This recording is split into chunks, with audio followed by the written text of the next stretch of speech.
రిజర్వేషన్ల కోసం నిరసనలుగా మొదలై దేశ ప్రధానినే పారిపోయేటట్లు చేసిన పరిస్థితి బంగ్లాదేశ్లో నెలకొంది. దేశం ఆర్మీ అండర్లోకి వెళ్లినా అల్లర్లు మాత్రం అదుపు కాలేదు. సందడిలో సడేమియా అన్నట్లు కొందరు ఆందోళనకారుల దృష్టి భారతీయులపై పడింది. బంగ్లాదేశ్లో మైనార్టీలపై దాడులు పెరిగాయి. ఈ ఉద్రిక్త పరిస్థితుల మధ్య బంగ్లాదేశ్ మరో పాకిస్తాన్ అవుతుందా అనే సందేహాలు వస్తున్నాయి. అంటే భారత్కు మరో సరిహద్దు దేశం శత్రువుగా మారబోతుందా? భారత్ పక్కలో బంగ్లాదేశ్ బల్లం అవుతుందా? Let's focus.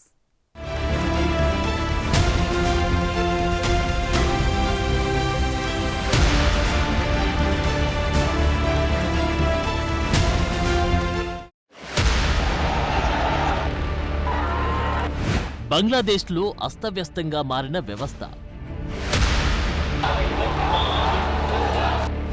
మైనార్టీలే టార్గెట్గా అల్లరి మూకల దాడులు, భారతీయులకు రక్షణ కరువైన వైనం,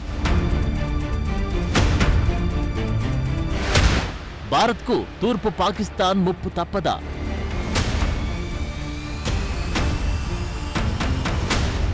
ప్రస్తుతం బంగ్లాదేశ్లో నెలకొన్న పరిస్థితులను చూస్తుంటే భారత్ పక్కలో మరో ముప్పు ఉందనే సంకేతాలు బలంగానే కనిపిస్తున్నాయి. బంగ్లాదేశ్ స్వతంత్ర యోధుల కుటుంబాలకు రిజర్వేషన్లు కల్పించడంపై రేగిన నిరసనలు అదుపు తప్పాయి.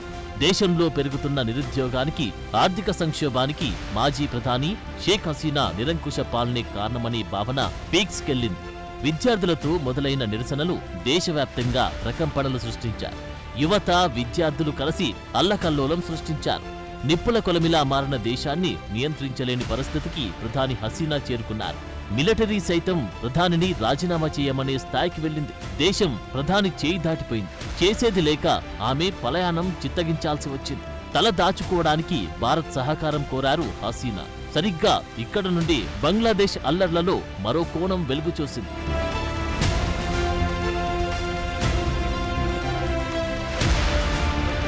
భారత్కు సన్నిహితంగా ఉన్న ప్రధాని హసీనా రాజీనామా చేసి పారిపోయే వరకు ఒక విధంగా సాగిన ఆందోళన తర్వాత రూపం మార్చుకుంది. ప్రతి ఆందోళనలో ఉన్నట్టే ఇక్కడ కూడా సంఘ విద్రోహ శక్తులు విరుచుకుపడుతున్నాయి.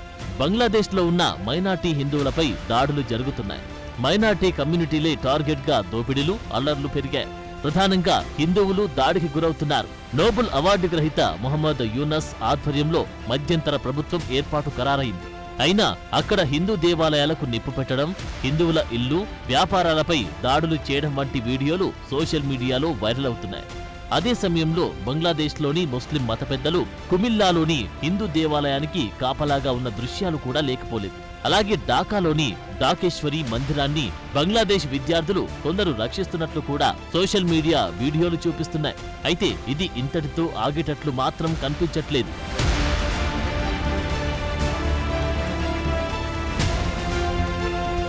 బంగ్లాదేశ్లోని డైలీ స్టార్లోని ఒక నివేదిక ప్రకారం ఆగస్టు 5న కనీసం 27 జిల్లాలో హిందువుల ఇల్లు, వ్యాపార సంస్థలపై అల్లరి గుంపులు దాడి చేశాయి. విలువైన వస్తువులను కూడా దోచుకున్నారు. హిందూ దేవాలయాలను లక్ష్యంగా చేసుకున్నట్లు హసీనా ప్రభుత్వాన్ని ద్వేషించిన జమ్మత్ ఏ ఇస్లామీ కూడా అంగీకరించింది. బంగ్లాదేశ్లోని కుల్నా డివిజన్లో ఉన్న మెహర్పూర్లోని ఓ ఇస్కాన్ ఆలయం, ఓ కాళీ దేవాలయాన్ని ధ్వంసం చేసి తగలబెట్టిన వీడియోలు వైరల్ అయ్యాయి. మెహర్పూర్లో అద్దెకు తీసుకుని నిర్వహిస్తున్న ఇస్కాన్ సెంటర్కు నిప్పుపెట్టగా దేవతల విగ్రహాలు కూడా మంటల్లో దగ్ధమయ్యాయి. రంగ్పూర్ సిటీ కార్పొరేషన్కు చెందిన హిందూ కౌన్సిలర్ హరదన్ రాయ్ మరణించినట్లు సమాచారం వచ్చింది. కాసల్ రాయ్ అని మరో కౌన్సిలర్ కూడా హత్యకు గురైనట్లు తెలుస్తోంది. బెంగాలీ హిందువుగా శరణార్థుల వారసుడిగా ఉన్న హరదన్ రాయ్ మరణం ఈ ప్రాంత హిందువుల్లో మరింత భయాన్ని రేకెత్తించింది.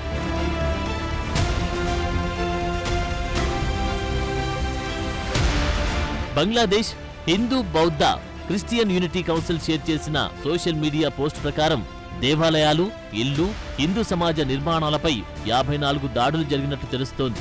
ఇక భారత్, బంగ్లాదేశ్ మధ్య సాంస్కృతిక మార్పిడిని ప్రోత్సహించే ఇందిరాగాంధీ కల్చరల్ సెంటర్ కూడా మంటల్లో కాలిపోయిన పరిస్థితి ఏర్పడింది. ఇలా బంగ్లాదేశ్లో హిందువులపై విస్తృతంగా జరుగుతున్న దాడులు 2021లో ప్రధానమంత్రి నరేంద్ర మోదీ పర్యటన తర్వాత కూడా జరిగాయి. నాడు హింసాకాండలో అనేక హిందూ దేవాలయాలపై దాడులు జరిగాయి.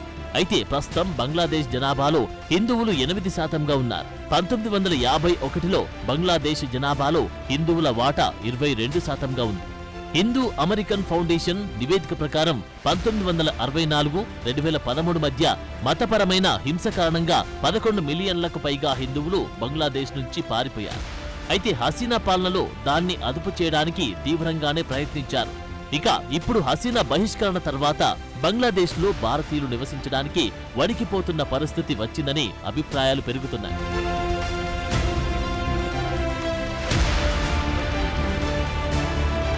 హసీనా బహిష్కరణతో ఇప్పుడు Bangladesh Nationalist Party BNP, Jamaat Islami రాజకీయ రంగంలో బలమైన స్థానాన్ని పొందే అవకాశం కనిపిస్తోంది. నిజానికి ఇది ఆ దేశంలోని హిందువులను శరణార్థులుగా మార్చేస్తుందనే అభిప్రాయముంది. అయితే బంగ్లాదేశ్ దాదాపు 4096 కిలోమీటర్ల పొడవైన భూమి. ఇది సరిహద్దును పంచుకుంటున్న భారత్కు ఇది అత్యంత కీలకమైన అంశం. ఇదివరకే బంగ్లాదేశ్లోని 1 కోటి మంది హిందువులకు ఆశ్రయం కల్పించేందుకు పశ్చిమ బెంగాల్ ముఖ్యమంత్రి మమతా బెనర్జీ నేతృత్వంలోని ప్రభుత్వం సిద్ధంగా ఉందని పశ్చిమ బెంగాల్లో ప్రతిపక్ష నాయకుడు సువేందు అధికారి ఇప్పటికే విమర్శించారు. ఇక బంగ్లాదేశ్లో ప్రస్తుత పరిస్థితి అదుపులోకి రాకపోతే 1 కోటి మంది హిందూ శరణార్థులకు ఆశ్రయం కల్పించేందుకు మానసికంగా సిద్ధపడాలని, అక్కడ పరిస్థితి అదుపులోకి రాకపోతే బంగ్లాదేశ్ జమాత్ రాడికల్స్ నియంత్రణలోకి వెళ్తుందని సువేందు అధికారి చెప్పారు.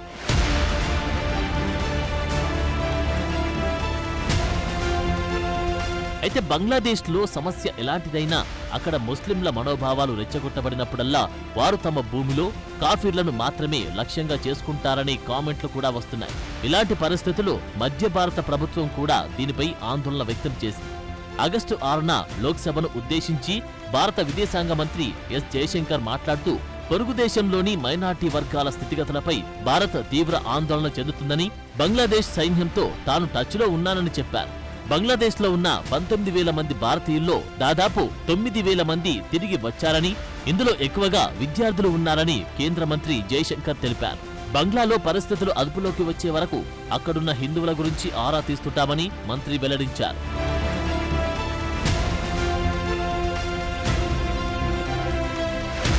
అయితే ఈ సమస్య అసాంఘికంగానే కాక రాజకీయంగానూ ఆందోళన కలిగిస్తోంది. ఎందుకంటే ఇప్పుడు బంగ్లాదేశ్ను ఆధీనంలోకి తీసుకున్న బంగ్లా army chief general walker Uzzaman దీనికి కారణం.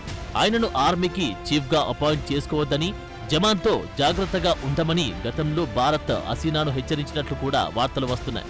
జమాన్ చైనాకు అనుకూలంగా ఉండే వ్యక్తి అని కూడా భారత్ హెచ్చరించినట్లు సమాచారం. దాదాపు 280 మంది అల్లర్లలో చనిపోయిన తర్వాత పెరుగుతున్న నిరసనలను నియంత్రించడానికి బదులుగా జనరల్ జమాన్ హసీనాకు అల్టిమేటం జారీ చేశాడు. హసీనా ఆమె సోదరి దేశం విడిచి పారిపోవాలని డిమాండ్ చేసింది ఆర్మీ. తర్వాత తాత్కాలిక ప్రభుత్వం తక్షణమే అమల్లోకి వస్తుందని జమాన్ ప్రకటించాడు. సైన్యంపై విశ్వాసాన్ని ఉంచాలని బంగ్లా పౌరులను కోరాడు. కొన్ని నివేదికల ప్రకారం భారత్కు మిత్రురాలిగా షేక్ హసీనా ఉండడం వల్లనే ఆమెను గద్దెదించడానికి చైనా, పాకిస్తాన్లు జమాన్ను ఆయుధంగా వినియోగించినట్టు తెలుస్తోంది. ఇక ఇదే నిజమైతే జమాన్ ఆధీనంలో బంగ్లాదేశ్ మరో పాకిస్తాన్లా మారి భారత్కు పెద్ద ముప్పుగా పరిణమిస్తుంది అనడంలో సందేహం లేదు.